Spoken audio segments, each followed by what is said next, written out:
já afiou um alicate e a cliente ela devolveu esse alicate para você rapidinho, ou seja, não durou quase nada a afiação, fica nesse vídeo, que esse vídeo aqui ele é para você. Galera, a fiação não é improviso, não existe um jeitinho para poder se dar ali para o corte ficar bom e para o corte durar. A verdade, a fiação ela exige técnica e eu desenvolvi um sistema que eu utilizo para poder manter a qualidade, padronizar a qualidade de corte, a durabilidade que um alicate ele vai ter. E é isso que eu quero compartilhar com vocês aqui, o que eu faço para garantir essa afiação e essa durabilidade de qualidade para o cliente. Bom, ao longo desse período de afiação, eu percebi que o alicate ele tem 3 pontos essenciais ali, indiscutíveis, né, que precisam ser seguidos ali à risca, que o alicate não fique apenas bom, mas para que seja um corte bom e que dure, para a cliente durar ali por um tempo adequado para ela poder usar, né, até porque o cliente ele merece ali ter um alicate que dê para ela poder utilizar em várias clientes, porque senão a cliente, cada vez que ela fizer um cliente e ir lá e já mandar afiar de novo, a cliente não tem lucro, né? Então o alicate ele tem que ter uma durabilidade aí adequada, pelo menos de um mês de uso recorrente profissional, tá? Então ali eu consigo entregar ali, falando aqui dos meus padrões, entre 2 meses é o tempo médio que eu consigo entregar para cliente de durabilidade de corte. Claro que depende de vários fatores, tem até um outro vídeo meu aqui no canal falando a respeito da durabilidade, né, que o alicate ele tem que ter. Nesse vídeo em específico eu foco ali falando um pouco mais numa fiação que ela foi feita correta e mostrando quais são os erros ali que pode acontecer, né, as variáveis que existem na questão do cliente, né? Então o cliente ele tem que ter uma esterilização correta, tem que ter ali várias ferramentas, né? Não várias ferramentas, mas também ter umas ferramentas de qualidade, né? Aço inox do alicate, modelos, né, que são ali adequados para quem trabalha profissionalmente. Então são vários fatores e o diferencial desse vídeo é que eu quero falar a respeito do erro, né, que os afiadores cometem ali, né? Não estamos focando aqui no erro da cliente, mas vamos focar aqui agora nesse vídeo, né, o que o afiador tem que levar em conta para que ele garanta que o corte do alicate de fato seja bom e dure para cliente aí. Tudo no que eu vou ensinar aos meus alunos, eu sempre gosto de padronizar sistemas, porque além de ficar mais fácil de entender, fica muito mais organizado e quando acontece algo de errado, fica fácil identificar e corrigir o erro. Até porque eu falo, né, principalmente para quem está começando na fiação, o problema não é errar, todos nós vamos errar independente daquilo que nós vamos fazer na vida. O problema é quando a gente erra, a gente não consegue identificar o erro e sem identificar o erro, a gente fica dando como se fosse tiro no escuro e a gente não consegue, de fato, ir ali na raiz do problema para que a gente possa aperfeiçoar aquele erro e passar a ter resultados positivos. Então, desde a montagem da máquina, do dressamento, na hora de se entender toda a teoria, a prática, eu gosto de trabalhar com um sistema e principalmente também com uma questão que eu gosto de chamar de eliminatória. Então a gente tem que eliminar pontos que são cruciais para que a gente, quando for corrigir certos problemas na fiação, a gente consiga descartar o que a gente não precisa se preocupar e focar de fato no erro, beleza? Bom, então eu quero trazer aqui para vocês 3 pontos principais, tá, na questão aí da durabilidade do corte. Em primeiro lugar o encontro das lâminas. Em segundo lugar, a lapidação, né, ou seja, a afiação em si, seja do lâmina interna ou fio. E em terceiro lugar, a pressão de corte que o alicate precisa ter. Então, quando a gente fala em primeiro lugar, né, do encontro das lâminas, tudo começa lá no ajuste do eixo. Aí eu te pergunto, qual é a forma que você utiliza, né, para poder fazer a remoção das folgas do seu alicate? Por exemplo, eu fiz um vídeo aqui no canal falando a respeito de pulsão fino, né? Então ali existe um problema que acontece na hora de remover a folga com o pulsão fino. Ele até funciona no começo, mas depois ele traz alguns prejuízos. Inclusive fica a sugestão para você assistir esse vídeo, tá? Então o problema em si, na verdade, não é nem o pulsão, tá? O problema é o pulsão fino, que ele traz algumas características ali que particularmente eu não gosto, tá? E prejudica precoce o alicate. Mas se você utilizar um pulsão maior ali, um pouco mais, né, do diâmetro do eixo do alicate, vai ser excelente também, tá? Tem também algumas outras ferramentas ali que dá para poder estar comprando, aquelas mini morsas, né, que são bem bacanas.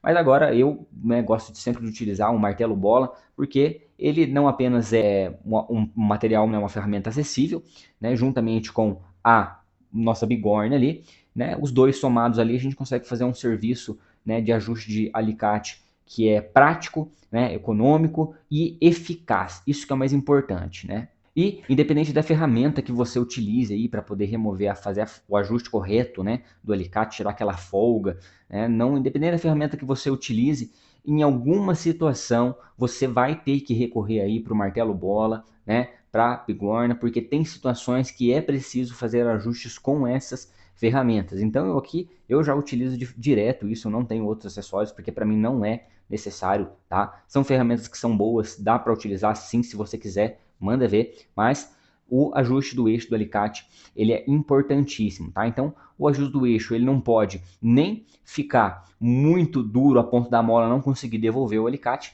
mas também o alicate ele não pode ficar com um jogo, quando você balança ali, você sente que existe um jogo. Lubrificação é essencial, tá? Tem que tomar cuidado aí para a lubrificação também não te enganar, porque às vezes você faz um ajuste ali com o alicate lubrificado e na sua mão ali tá bom, só que quando chega na mão da cliente, nós sabemos que quando ele esteriliza, né, a lubrificação sai, e se você ali não tiver, né, uma sensibilidade, né, de fazer ali um ajuste correto desse eixo, quando o alicate ele secar, o lubrificante sair ali do eixo, que vai acontecer, né, a cliente vai fazer a esterilização e esse lubrificante vai sair, ali pode ser que o alicate ele fique muito duro e às vezes seja até um problema ali também na mão da cliente, ela manda para você falar, o alicate ficou muito duro, não tá dando aí para poder trabalhar, né? Então tem que tomar cuidado com isso também. E também problemas de eixos aí que já vem de fábrica, deformação, né? Então tem que conseguir reconhecer esses problemas aí, é muito importante para que você mande um alicate com o ajuste perfeito, porque no final das contas o ajuste do eixo ele vai fazer com que as lâminas se encontrem de forma correta, ok? E um ponto bem delicado, né, que eu não posso ir muito além, mas é uma questão de lâmina superior e lâmina inferior. Se você for ver, o alicate ele tem duas lâminas que eles são aparentemente iguais, mas eles têm ali origens diferentes. Uma vem de uma mesa superior, outra vem de uma lâmina inferior, e isso aí existe uma diferença também de resistência, que eu demorei um pouco para poder aprender a entender e poder aplicar isso na prática e desenvolver uma fiação, mas também existe uma diferença nessas lâminas aí, que também na hora de fazer esse encontro das lâminas, não só o ajuste do eixo, né, feito ali com a sua ferramenta, seja lá qual for, mas na hora de fazer o fio também, existe ali uma posição adequada de se colocar, né? Ou seja, de encostar ali o alicate na hora de fazer o fio no rebolo. Na hora de fazer o fio, eu descobri que existe ali três pontos, né, ângulos exatamente, né, falando, né, são três ângulos ali que eles têm que ser posicionados de forma correta, que eles vão influenciar não só no posicionamento correto, né, da forma que uma lâmina na outra vai se encontrar, mas até mesmo na qualidade final do corte, na durabilidade, tá? Então, o alicate, o fio do alicate, ele tem que respeitar o ponto central do rebolo, né, que é o eixo mancal ali. Ele tem que respeitar também, né, a torção ali do alicate, então ele tem que encontrar o ponto mais reto possível do rebolo. Isso acontece de forma simultânea e também ao mesmo tempo que a gente tem que se preocupar com esses dois posicionamentos, esses dois ângulos diferentes, que eu chamo de ponto central e de ponto de 180 graus, que são dois posicionamentos diferentes que devem acontecer de forma simultânea. Ao mesmo tempo, a gente tem que fazer ali a pressão de corte adequada do alicate, né? Mas isso eu vou deixar pro tópico final, que eu deixei ele faz parte na hora de fazer o fio, mas eu gosto de deixar ele separado, né? Eu acho que fica mais organizado. Em segundo lugar, a afiação em si, tá? Então, quando a gente vai falar da afiação mesmo assim, o ponto final da afiação, que seria a lâmina interna e o fio, né, de fato, a gente já falou um pouco do fio, mas ele, né, é voltado, o fio ele influencia também no encontro das lâminas, mas ele também se une um pouco nesse segundo tópico, que é onde a gente faz a laminação, né, interna e sempre finaliza com o fio ali, né? Então, eles são separados para ficar mais organizado esses três pontos, mas eles acabam um que mesclando um pouco com o outro, tá? Então, quando a gente vai fazer a laminação interna, nós temos que preocupar com a forma que nós encostamos a lâmina interna ali no rebolo, né? A forma como a gente remove também, né? Então, a gente tem que colocar de uma maneira que a gente não faça nenhuma multifacetação, né?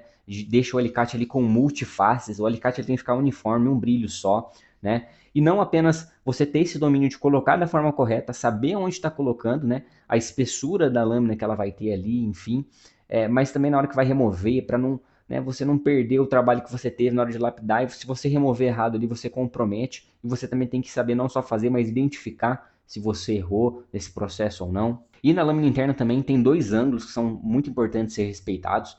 É o ângulo que eu gosto de chamar também de ângulo de 180 graus. Esse ângulo de 180 graus é sempre o ângulo que é o ângulo do eixo mancal, né? Ele sempre respeita esse eixo mancal aí principal da máquina. E essa é uma referência muito importante, tá? Que inclusive na hora de se construir uma máquina, que é inclusive o método que eu ensino no meu curso, esse ângulo é muito importante ser feito, né, de forma correta, respeitado e alinhado nesse ângulo aí. Porque esse ângulo ele influencia no dressamento e o dressamento ele reflete na afiação o formato que o rebolo tem. Então uma coisa vai ligando a outra, né? É um pouco difícil falar da afiação de forma isolada, porque um componente depende do outro. Mas basicamente, né, na hora de fazer a lapidação interna, você tem que ter ali um manuseio bacana, isso é treinável, tá? Isso, na minha opinião, não é difícil, isso é questão de treino, você só precisa de uma rotina, né, adequada para você poder tá desenvolvendo isso, essa prática, essa habilidade. Mas, quando você for fazer a lâmina interna, você tem que respeitar esse ângulo de 180 graus, que ele é o ponto mais reto do rebolo. Não tem problema se você der uma leve inclinada, né, fazer uma lâmina apontando um pouco mais para baixo ali, né, não precisa deixar 100% reta, até porque também, dependendo da forma que você for colocar ali, dependendo do modelo do alicate, você pode afetar a resistência do alicate, né, afetando ali nas mesas, né, próximas do batente.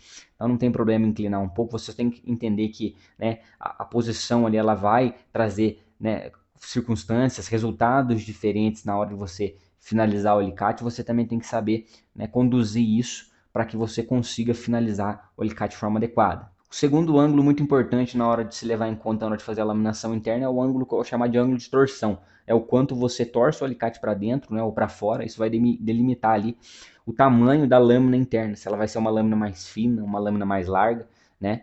Isso vai deixar o alicate, né, com aspectos diferentes. É uma lâmina mais larga, né, maior, um maior campo lapidado ali, podemos assim dizer, ele vai ter um corte mais agressivo, só que ele não vai ter tanta resistência, não vai ter tanta durabilidade. Uma lâmina que vai ter uma laminação mais fina, né, ela vai ter ali mais resistência, mas não vai ter tanto poder de corte. Vai durar bastante, mas não vai ser tão agressivo assim. O ideal, que eu sempre falo, né, o fabricante ele vai lá, o engenheiro produz um ângulo adequado, né, e você tem que respeitar esse ângulo de fábrica o mais possível. Claro que tem casos aí que o ângulo ele vem incorreto, o afiador tem que ter ali, né, um entendimento para poder fazer a lapidação, corrigir ela de forma adequada ali, tá? Mas o ideal sempre é respeitar, né, o ângulo original, levando em consideração esses ângulos aí de posicionamento adequado aí na hora de fazer a lapidação interna, tá? Né? Sempre depois que fez a lapidação interna, tanto de um lado quanto do outro, aí vem o fio, aí volta, né, naquilo que a gente já falou, tem os posicionamentos corretos, né, e na hora de finalizar a gente vai ter que dar a pressão de corte agora, que é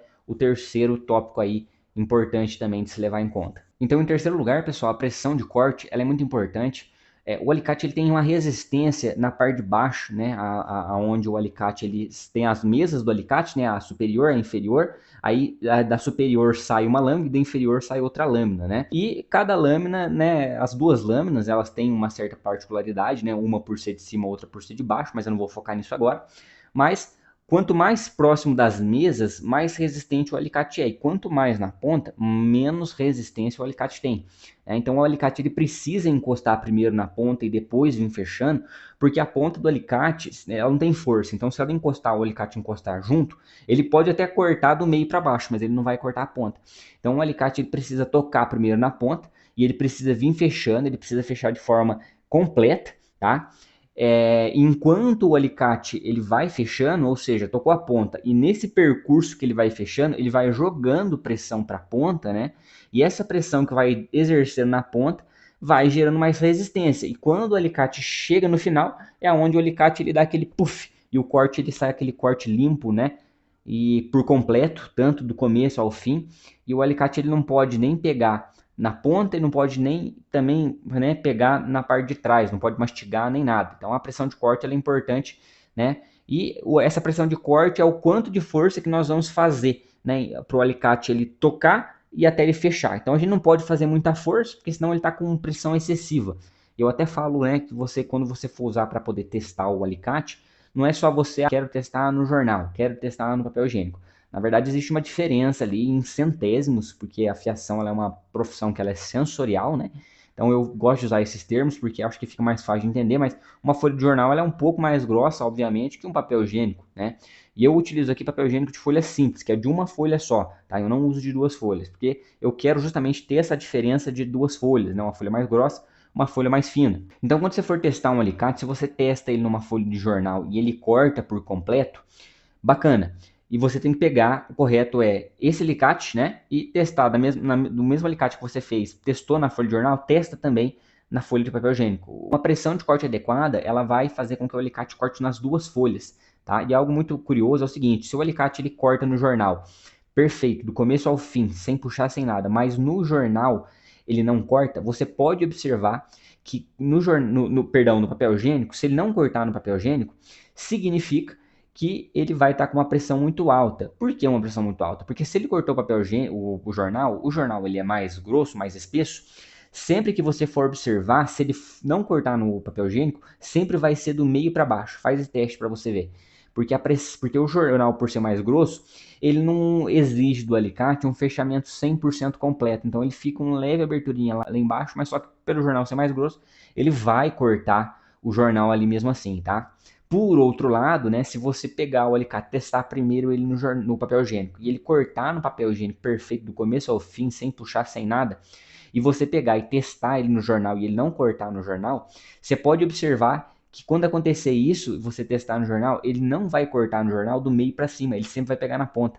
Então é uma curiosidade aí, porque o papel higiênico ele é mais fino, ele não vai exercer tanta força do alicate da ponta, né? Justamente por ser o papel mais fino, e o jornal, por ser o papel mais grosso, ele vai exigir mais força do alicate na ponta. Então ele vai mostrar o alicate ali, no final das contas, que ele é um sinal que o alicate está com a pressão de corte baixa. Então você tem que conseguir ajustar essa pressão aonde? Na hora de fazer o fio. Né? Então você tem que olhar o alicate através da luz, através da percepção sensorial, né? O quanto de força. E para isso precisa ter, né, um ajuste correto do eixo, para o eixo não te enganar. Tá? Bem lubrificado, da forma correta. E, né, quando você acertar essa pressão de corte, não adianta acertar a pressão de corte com o ajuste de eixo correto, mas você não ter uma lapidação boa, né, respeitando os ângulos corretos, lâmina interna, enfim. Né? Então, se você acertar um ponto e errar dois, o alicate não corta. Se você errar, né, acertar dois desses pontos principais e errar só um desses três, o alicate também ele não vai cortar, ou se cortar, ele não vai durar muito tempo. Galera, espero que esse vídeo tenha ajudado você de alguma forma.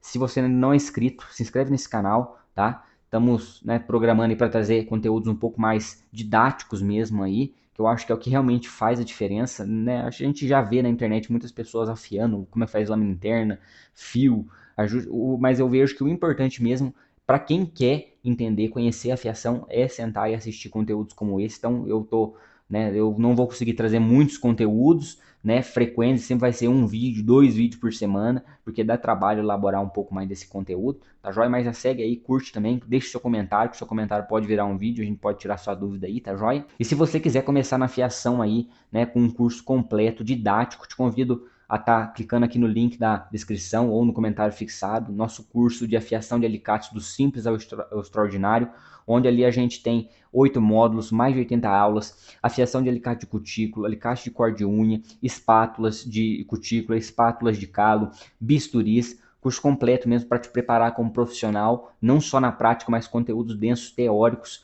de fato aí para te ajudar, beleza? Prazer estar com vocês aí mais uma vez, até a próxima.